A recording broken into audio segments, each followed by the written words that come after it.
Jack थका हुआ था, बहुत थका हुआ। कल रात क्रिकेट मैच देर तक चला था। उसकी आंखें बंद होने लगीं।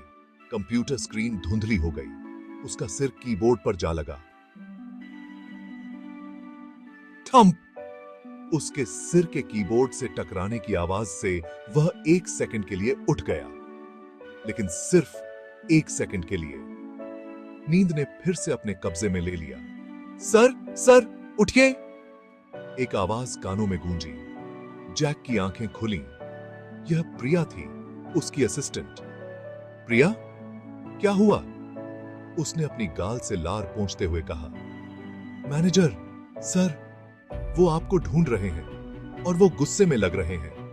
प्रिया की नजरें घबराहट से मैनेजर के ऑफिस की तरफ गईं। जैक अचानक पूरी तरह से जाग गया। उसका दिल तेजी से धड़कने लगा। उसे अपनी अधूरी रिपोर्ट्स याद आ गईं। तुमने मुझे पहले क्यों नहीं जगाया? उसने प्रिया पर गुस्सा करते हुए कहा और अपने पैरों पर खड़ा हो गया। मैंने कोशिश की सर, उसने डरते हुए कहा, लेकिन आप कुछ सिक्स और विकेट के बारे में बड़बड़ा रहे थे। उसने मैनेजर के ऑफिस की तरफ इशारा किया। जाइए सर, इससे पहले कि वो यहां आ जाएं। जैक अपनी कुर्सी से उठकर लड़खड़ा गया। उसने अपनी टाई ठीक की और अपने बालों को सहलाया। कंप्यूटर स्क्रीन में उसका अक्स ऐसा लग रहा था जैसे कोई हिरण गाड़ी की हेडलाइट में फंस गया हो। उसने एक गहरी सांस ली और प्रिया के पीछे चल दिया। वे चुपचाप दालान से गुजरे। हर कदम के साथ जैक को अपनी ही धड़कनें तेज सुनाई दे रही थी। प्रिया रोबोट की तरह अकड़ कर चल रही थी। वह फ्रॉस्टेड ग्लास के दरवाजे के सामने रुक गई, जिस पर मिस्टर राज मैनेजर लिखा था। दरवाजा थोड़ा सा खुला था और जैक को अंदर से धीमी आवाजें सुनाई दे रही थीं। प्रिया ने दरवाजे की तरफ इशारा किया। गुड लक सर, उसने धीरे से कहा। जैक ने एक और गहरी सांस ली और दरवाजा खोल दिया। उसकी नजर एक ऐसे नजारे पर पड़ी जिससे उसके खून सूख गया।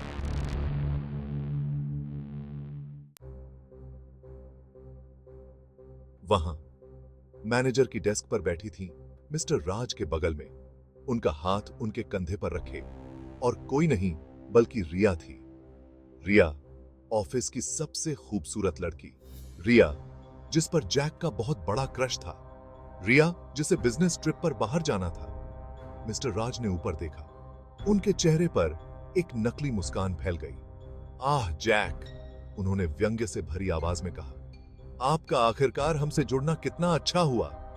रिया खिलखिला उठी, एक ऐसी आवाज जिसने जैक को परेशान कर दिया। सर, मैं समझा सकता हूं, जैक हकलाया।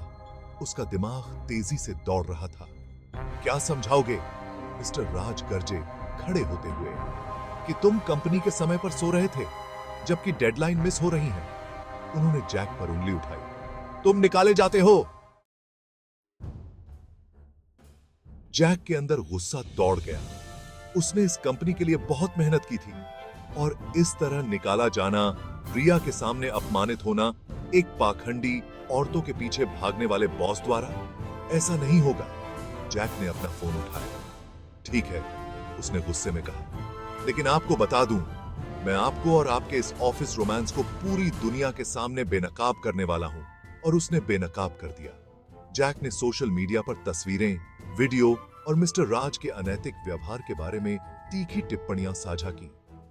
कहानी वायरल हो गई। लाइक, शेयर और गुस्से वाले कमेंट्स की बारहा आ गई। जैसे ही जैक अपना सामान पैक कर रहा था, बाहर एक शानदार कार आकर रुकी। एक प्रतिष्ठित दिखने वाला आदमी बड़े करीने से तैयार होकर बाहर निकला। यह मिस्टर ओबेरॉय थे, कंपनी के मालिक। मिस्टर ओबेरॉय ऑफिस में घुसे। उनके चेहरे पर गुस्से का भाव था। उन्होंने जैक की पोस्ट देखी थी। उन्होंने अफवाहें सुनी थीं। उन्होंने मिस्टर राज और रिया की डरी हुई शक्लें देखीं। फिर जैक को देखा, जो सीधा खड़ा था। उसके होठों पर एक छोटी सी मुस्कान थी। जैक, मिस्टर ओबेरॉय गरजे, मैं तुम्हें देख रहा हूं। तुम ईमानदार हो, तुम में साहस है। मैं मिस्टर राज को निकाल रहा हूं और तुम्हें उनकी जगह पर प्रमोट कर रहा हूं। अभी से और ऐसा ही हुआ। जैक की ऑनेस्टी और बहादुरी ने उसे बुलंदियों तक पहुंचा दिया। उसके नेतृत्व में कंपनी फली फूली, उसकी प्रतिष्ठा बहाल हुई। मिस्टर ओबेरॉय जैक के समर्पण से प्रभावित होकर अंततः उसे 50% स्वामित्व की पेशकश की। जैक, जो कभी बेरोजगारी का सामना कर रहा एक नींद से वंचित कर्मचारी था, अब एक सफल उद्यमी था। इस बात का जीता जागता सबूत कि कभी-कभी काम पर झपकी लेना भी आपकी जिंदगी बदल सकता है। सी साथी